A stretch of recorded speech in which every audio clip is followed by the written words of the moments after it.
Hello everyone. स्वागत है आपका द्विघात बहुपद के क्लास तीसरे क्लास में।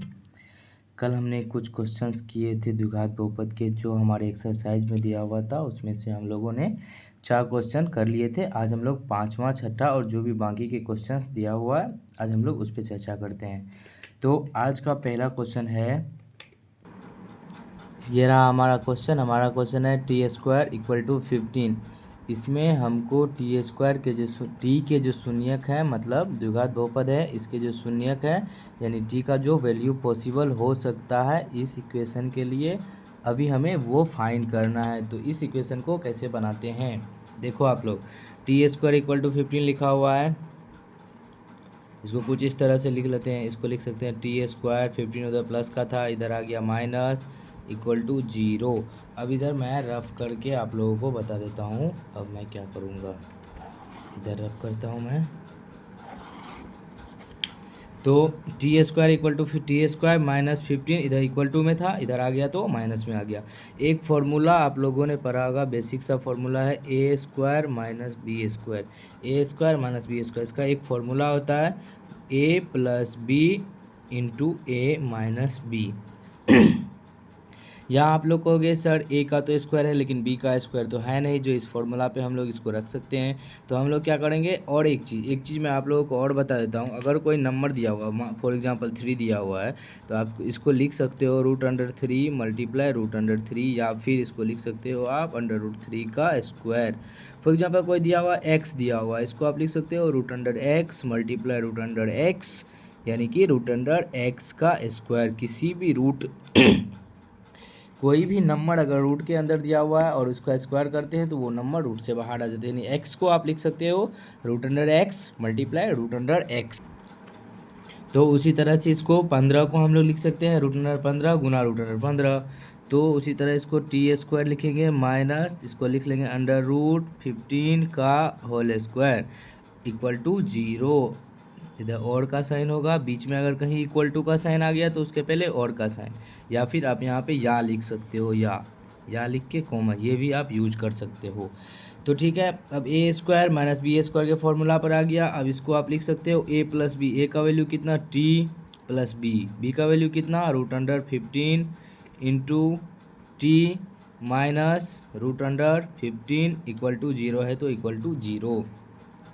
अब मैंने आपको बताया था एक बार इधर लेना है, इसको लेना है, एक बार इसको लेना है, एक बार इसको ले लेते हैं। इसको लेते हैं t + √15 = 0। तो t इधर प्लस का इधर 50 √15 है, इधर जाएगा माइनस हो जाएगा, तो t = -√15। इस द्विघात बहुपद का जो एक शून्यक है वो ये हो गया। दूसरा शून्यक इधर करते हैं, सीधा इसको कर लोगे आप लोग। t - √15 = 0 लिखा हुआ है, t = √15, इधर माइनस का था तो इधर आ गया तो प्लस का। इसका मतलब है t² = 15 के जो दो शून्यक हैं, -√15 और +√15। अब हम लोग चलते हैं अपने अगले सवाल की तरफ। ये हमारा 5वां सवाल हो जाएगा उस चैप्टर का, शायद, हाँ ये 5वां सवाल है। अब हम लोग छठे सवाल की ओर चलते हैं। छठा सवाल है 3x² - x - 4 = 0। मैंने आपको बताया था जब भी इस प्रकार के सवाल हो तो a को c से मल्टीप्लाई कर लिया करो।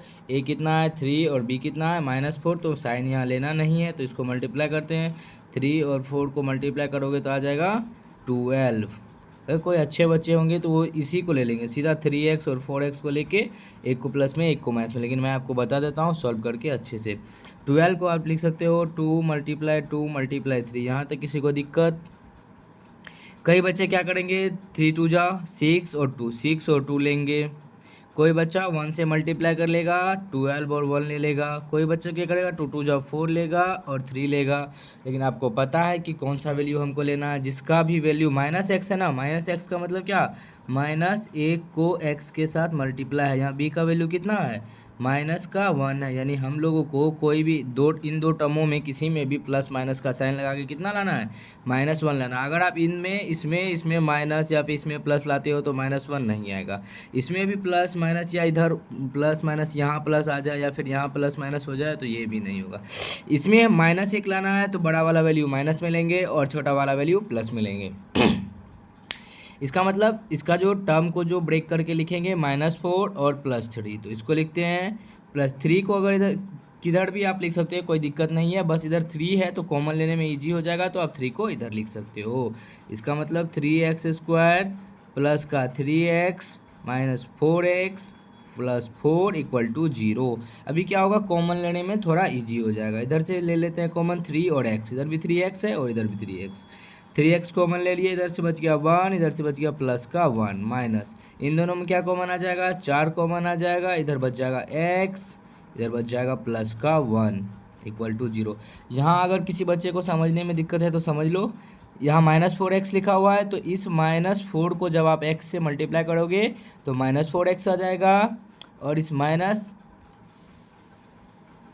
सॉरी यहाँ थोड़ा मिस्टेक हो गया, ये -4 है तो इसको -4 लिखोगे, और जब आप इस -4 को 1 से मल्टीप्लाई करोगे तो -4 आ जाएगा। दोनों पूरा ये दोनों जो भी लिखा हुआ है यहाँ उसी को ब्रेक करके लिखना है, कॉमन लेके लिखना है।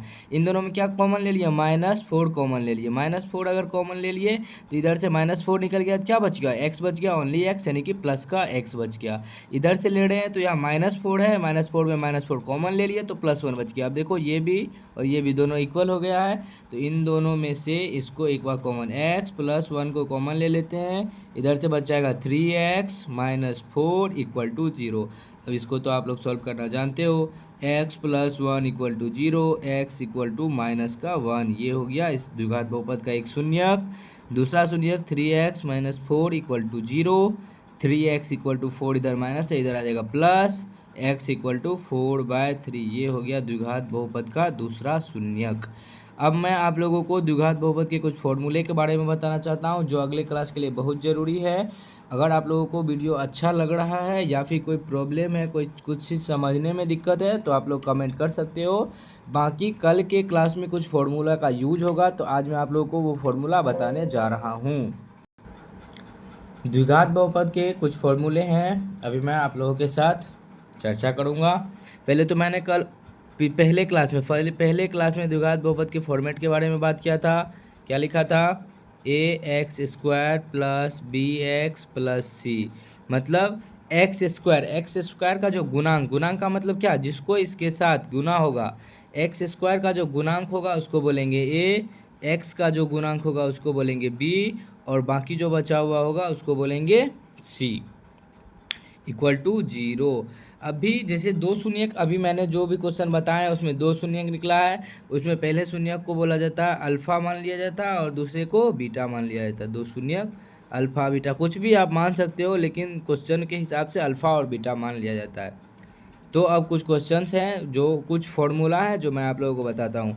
अल्फ़ा प्लस बीटा, पहला फॉर्मूला लिख लो। फॉर्मूला बहुत यूज का चीज़ है, कल के क्लास में सब फॉर्मूला का यूज करूँगा मैं। पहला फॉर्मूला होता है अल्फ़ा प्लस बीटा बराबर -b/a, पहला फॉर्मूला। दूसरा फॉर्मूला होता है alpha plus beta, sorry mistake हो गया थोड़ा। दूसरा होता है अल्फ़ा इंटू बीटा बराबर c/a।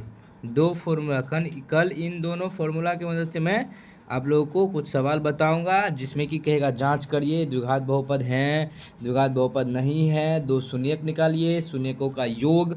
अगर प्लस लिखा हुआ है इसका मतलब क्या है, शून्यकों का योग। अगर गुना लिखा हुआ ये इंटू है, इसका मतलब होता है गुना अल्फ़ा इंटू बीटा। क्वेश्चन रहेगा कि दो शून्यक दिया हुआ है या फिर कोई द्विघात बहुपद दिया हुआ है, उसका शून्यक निकाले, शून्यकों के योग की सत्यता की जांच करें कि शून्यकों का जो योग दिया हुआ है यानी अल्फ़ा प्लस बीटा दिया हुआ है वो -b/a के बराबर है या नहीं। उसके बाद अल्फ़ा इंटू बीटा दिया हुआ है जो कि c/a के बराबर नहीं है। फॉर्मेट आप लोग समझ गए हैं, ax² plus bx plus c, मतलब x² का जो गुणांक होगा उसको a बोलेंगे, x का जो गुणांक होगा उसको b बोलेंगे, और जो भी अचर होगा उसको c बोलेंगे, कांस्टेंट c। आप कांस्टेंट भी इसको समझ सकते हो, यानी ये वेरी नहीं करेगा, जितना रहेगा उसका वैल्यू उतना ही रहेगा। आज के क्लास में इतने ही, फिर आप लोग फार्मूला याद कर लो, फिर कल नए क्लास में मैं इस फार्मूले को यूज करके जो भी बचे हुए आपके सवाल हैं उसको आपको समझाने की कोशिश करूँगा।